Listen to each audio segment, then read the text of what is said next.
Meaning of English nature. English nature. English nature. English nature. English nature. English Nature was a non-departmental public body in England, responsible for overseeing the conservation of biological diversity. It was established in 1990 and merged with several other nature conservation organizations in 2006 to form Natural England.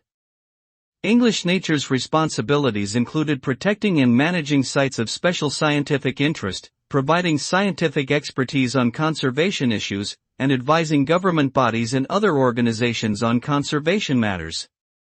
Its work played an important role in safeguarding the UK's biodiversity and promoting sustainable development.